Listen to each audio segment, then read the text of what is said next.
Chiranjeevi sir, question is to you, sir. So I want to ask you if you want to share one powerful message that will help in rewiring everyone's mindset. Yes, జీవితం అన్నది cake walk కాదు, పూల పాన్పు కాదు.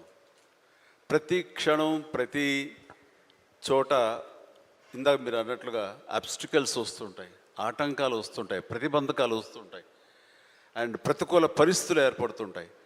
మనం goal స్ట్రాంగ్గా అనుకుంటాం, దానికి కావాల్సిన కష్టం పడుతుంటాం, దానికి కావాల్సిన అవకాశాలని మనం చేజిక్కుంచుకొని ముందుకు వెళ్ళటం కోసం అన్ని రకాలుగా మనం ప్రయత్నం చేస్తుంటాం.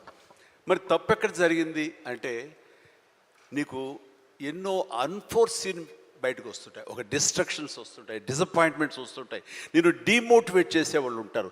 ఇలాంటి డీలు ఎన్ని ఉన్నా సరే దాన్ని ఢీ కొనాలంటే ఒక డిటర్మినేషన్ ఉండాలి. అది వెరీ మచ్ ఇంపార్టెంట్.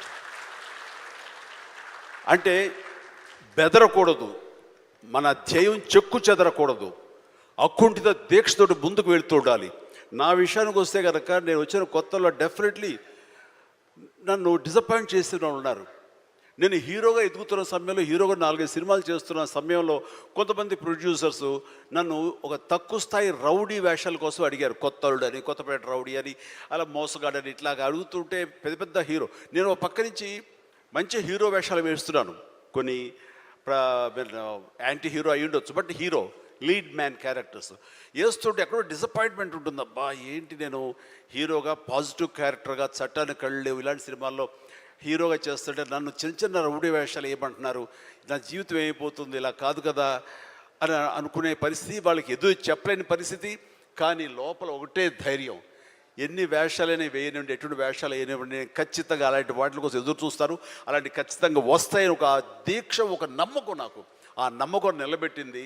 అండ్ ప్రేక్షకులు, నేను చిన్న చిన్న విలన పాత్ర 2-3 సార్లు సినిమాలు వేసినా సరే అందరూ కూడా చమక్లా మరిచేవాడిని, ఆకర్షించుకునేవాడిని. ఇడెవడరా భలే చేస్తున్నాడు, శబాష్, నెక్స్ట్ పిక్చర్ ఎత్తుంది చేయాలి, అండ్ ఇతను సాంగ్స్ బాగా చేస్తాడు, ఈ సాంగ్స్ పెట్టి ఇతను హీరో చేయాలంటూ ప్రేక్షకుల చేత నేను మనల్ని పొంది, ప్రేక్షకులు సినిమా ఇండస్ట్రీలో ఉన్నటువంటి ప్రొడ్యూసర్ని, డైరెక్టర్ని నన్ను ఖచ్చితంగా పెట్టుకుని తీసేలాగా చేశారు. కాబట్టి ప్రేక్షక దేవుళ్ళకి ఎప్పుడు నేను రుణపడి ఉంటాను. అది నా ఒక అధ్యక్ష. నా కాన్ఫిడెన్స్ వాళ్ళని రీచ్ అయింది. నేను చెప్పుకోకర్లా, నువ్వు చేసే చిన్న పాత్రని పెద్ద పాత్ర సరే, నువ్వు చేసే దాంట్లో నీ కన్విక్షన్, నీ యొక్క హావభావాలు, నీ హుషారు వాళ్ళని ఎక్కడో తెలియకుండా రీచ్ అవుతుంది. సైకిల్ కుర్రాడు అంటారు మనూరు పాండవులు, అది 5 మందితో పాటు నేను ఒక కుర్రవాడిని. వాళ్ళకంటే పెద్ద క్యారెక్టర్ నాకు లెంగ్త్ ఏమి లేదు, వాళ్ళకంటే స్ఫురద్రూపం కాదు. కాకపోతే ఆ ఉన్న కొంచెంలో చముక్కలా మెరిసరికి ఎవడరా భలే ఉన్నాడు, వీడికి లైఫ్ ఉంది రోయ్ అలాగా అనిపించుకోనంటే అది నన్ను నేను ప్రొజెక్ట్ చేసుకోవడం, నన్ను నేను ఆవిష్కరించుకోవడం, నన్ను నేను బెస్ట్ అనిపించుకోవడం ఉంది. నిరంతరం అదే థాట్తో ఉండి, ఆ నమ్మకంతో ఉంటే ఖచ్చితంగా ఇలాంటి డీలు ఎన్నొచ్చో సరే ధీటుగా ఢీ కొట్టగలం. ఇది నేను చెప్తాను. అంటే ఇంకా ప్రధానమైన ఉదాహరణ చెప్పాల్సి వస్తే, మహానాయకుడిని ఇక్కడ ఉన్నారు, అలిపిరి సంఘటనతో అక్కడి నుంచి పడి లెగిచి ఎంత డీమోటివేట్ అయిపోవాలి, చావు తప్పి కన్నులు అట్టపోయినట్లుగా ఆ రోజున పరిస్థితి ఉన్నప్పుడు ఆ విజువల్స్ చూసి ఎక్కడ చెక్కు చెదరలేదు. ఆయన మానసిక స్థైర్యంతో ఉన్నారు. హాస్పిటల్కి వెళ్ళి ట్రీట్మెంట్ తీసుకుని వెంటనే మామూలుగా బయటకు వచ్చారు. కానీ ఎక్కడ సరే బెసికారా, కొంచెం వెనక్కి తగ్గారా, ఆలోచన విధానంలో ఏంటిది అన్నారని ఏమీ లేదు. బ్రహ్మాండమైనటువంటి ఒక కన్విక్షన్ తోటి దీన్ని ఆయన ఎదుర్కొని నిలబడేటువంటి హీరో దాత్తత నేను ఆ రోజున చూశాను నాయుడు గారిలో.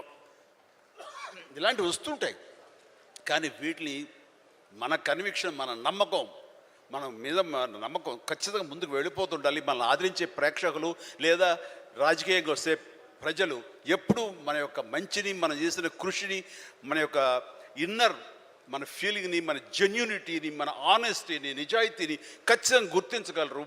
మధ్యలో ఒక్కోసారి ప్రతికూల పరిస్థితులు వస్తాయి, బట్ వాటిని అధిగమించేలాగా వస్తుంది, మనకి రోజులు మంచి రోజులు వస్తాయని కన్విక్షన్ తెలితే కనుక అలాంటి అబ్స్ట్రకల్స్ని ఓవర్కమ్ చేయగలం. దానికి గాను నువ్వు నీ మానసిక ధైర్యాన్ని కోల్పోకూడదు. ఇక్కడ నిలబెత్తున్న నిదర్శనం చంద్రబాబు నాయుడు గారు. అది నేను చెప్పుకొచ్చాను.